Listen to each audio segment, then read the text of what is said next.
Ladies and gents, welcome back. E20 Zone TV. I am back. There's a few things for us to talk about. Tyler Morton. We briefly touched on him yesterday with the boys. We had a good chat. Clive, Mitch, James, and me. We were about an hour and a half in the end. There was loads to talk about. We briefly touched on Tyler Morton, and it seems there's been some developments in his potential move to West Ham. We're going to talk about that. A certain Jack Grealish was mentioned today as well. I'm going to talk about potentially Jack Grealish to West Ham and the likelihood and whether that would be a good transfer.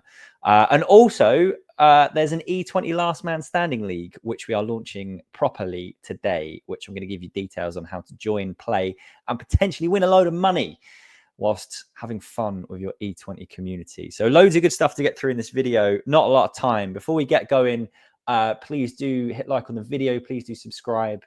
We are hovering around that 5K subscribers mark. So if you're watching and not subscribed, please do subscribe. It would be really helpful. And we'll all be having a party when E20 hits 5K. Now, Tyler Morton to West Ham. It's come out today from a few places that West Ham are in direct contact with Liverpool over a £16 million deal for 22-year-old Tyler Morton. He's a holding midfielder. He can play with the ball at his feet. He can play defensively. He can play box to box. He fits the kind of profile of player that we're interested in and we're going to need in the squad. He's had a couple of loan spells in the Championship over the last few years. He was at Blackburn. He was at Hull. He then played 5 games in the Euro Under-21s in the summer when England took the trophy home. But he didn't get really any game time for Liverpool over the course of last season. £60 million, Liverpool are ready to let him go. It seems to fit the kind of budget that I'd imagine we have. He seems to fit, as I mentioned, the kind of profile of player that Graham Potter will be looking for. Young, hungry, happy to have the ball at their feet, happy to play possession style. But for some reason, I can't really get excited about this one.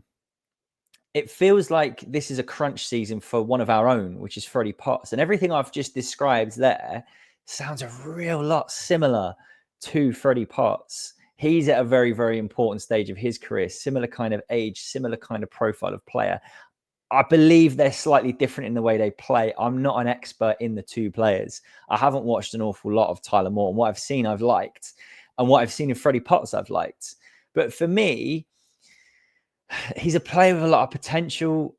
We realistically, in that position, need someone who's going to come in and replace Lucas Paqueta. Lucas Paqueta, who, if he's found guilty, is going to be banned. So we're going to need someone to come in and take his place. If he's found innocent, he's probably going to be sold. We're probably going to get 30 to 40, maybe north of 40 million for him. And is Tyler Morton, a player who I don't even think he made a Premier League appearance last season. Is that the answer? I mean, on paper, it's probably not. And also on paper, it seems like we're spending a lot of money to then block a route to the first team for a player who similarly has come out of a loan spell in the Championship and done really, really well, but has come through our youth academy. Are we shooting ourselves in the foot a little bit by spending potentially £16 million on a player who's very similar to someone we've already got? It feels a bit weird to me. It feels a bit weird that we're potentially buying this player, and it's not advanced at this stage. Let's get that clear. But the fact that we're moving forward in talks, we're in direct contact. Should we really be signing this player whilst we've already got a ton of centre midfielders on the books?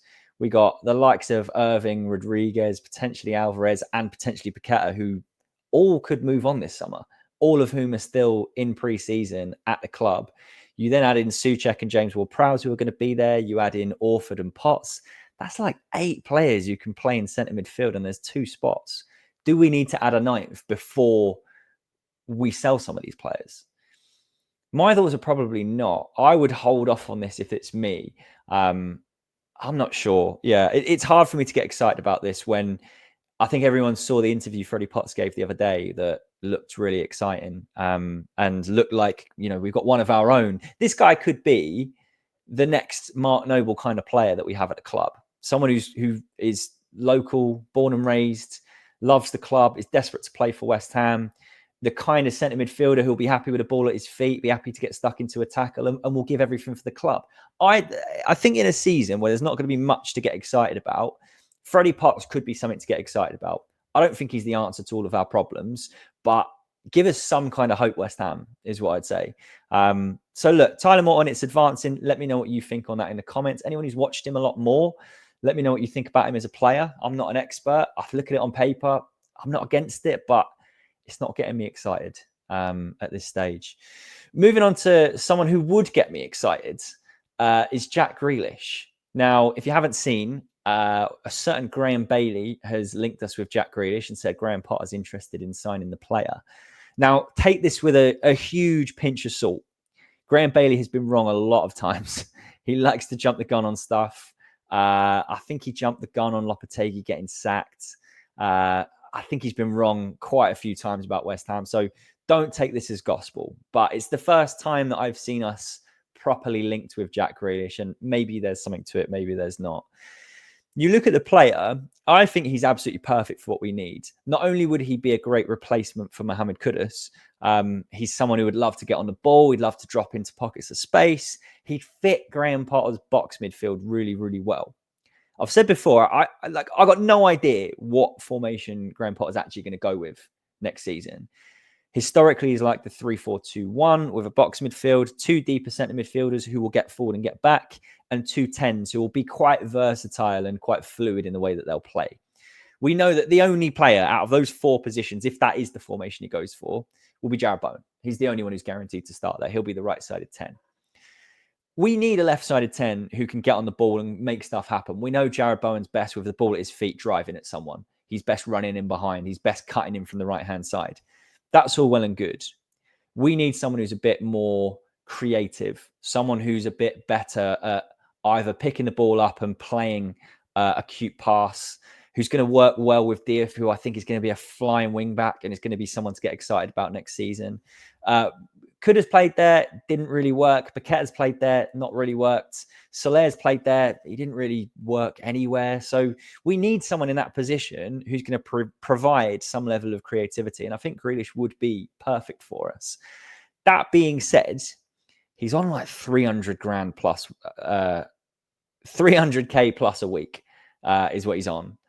At Man City, we know that when we dealt with them over Calvin Phillips, they were really, really hard to negotiate with. We ended up overpaying on loan fee for him. I don't know how much of his wages we paid, but I think it was quite a lot, and we got zero value from that. So we have to be sensible with this. If we are actually looking at going for Jack Grealish, we have to get like, I don't know, 3/4 of his wages covered by City, and he'd actually have to want to come and play for West Ham. Do we have a chance? Like, you'd think if they were willing to pay loads of his wages, there'll be bigger fish in the pond than West Ham that will come in for Jack Grealish. There'll definitely be European clubs. There'll definitely be other Premier League clubs. The second anyone gets a sniff of him being available and at a reasonable wage, you'd think the likes of Newcastle, Forest, maybe Spurs, all of those are in for attacking midfielders, and they're all more attractive propositions than West Ham are at the moment. So I'd say this is probably 1% at best chance of happening. If it did happen, I'd be absolutely buzzing because I really like the player, but I don't think it's very likely. Let me know what you think in the comments. Like I said, I don't think it's likely, but let me know what you think of the player. I know he divides opinion. He gets booed at London Stadium every time we watch him because he's one of those players that's horrible to watch play against your team, but I imagine would be fun to watch playing for your team. So let's see. Let me know your thoughts. Finally, we have, as I mentioned, launched an E20 zone last man standing league. This league is live. We've got a bunch of people who've joined already. We opened it to members first, and we've got a decent amount of interest. And we're now opening it to everyone. What's the last man standing league, you ask? Well, I'll tell you. Effectively, what you do is leading up to game week 1, you pick a Premier League team that you think is going to win. If they lose or draw, you're out. But if they win, you go forward to game week 2. In game week 2, you have to pick a different team. So you can't pick the same team twice.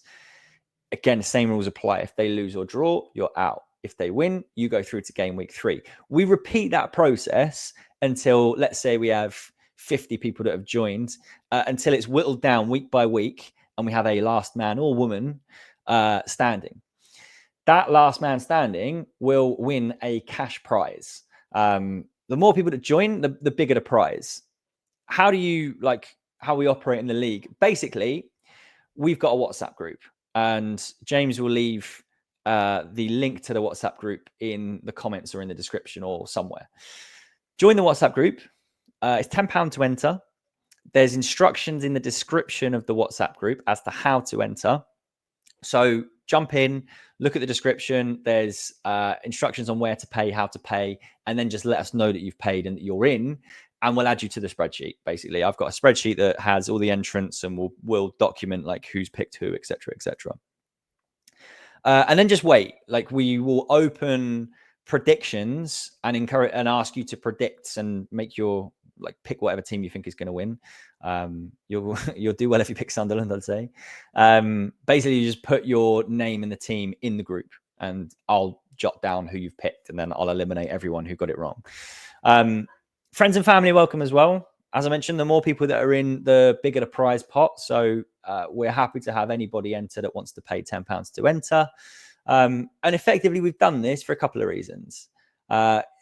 Like, some of the money will go towards some improvements to the channel, but we wanted to also give something back in the process. So this is a chance for you to win big. We're hoping the prize pot will be like a few £100 for the winner, but it all depends on how many people join. If you have any questions that wasn't clear, or you want to ask us anything about it, jump in the group and join. And you can ask us questions there. All the boys from E20 are in there, along with the initial entrants. We'll all be happy to answer any questions. And once we get closer to game week 1 starting, we're officially a month away from West Ham against Sunderland. So we thought it was a good time to launch it.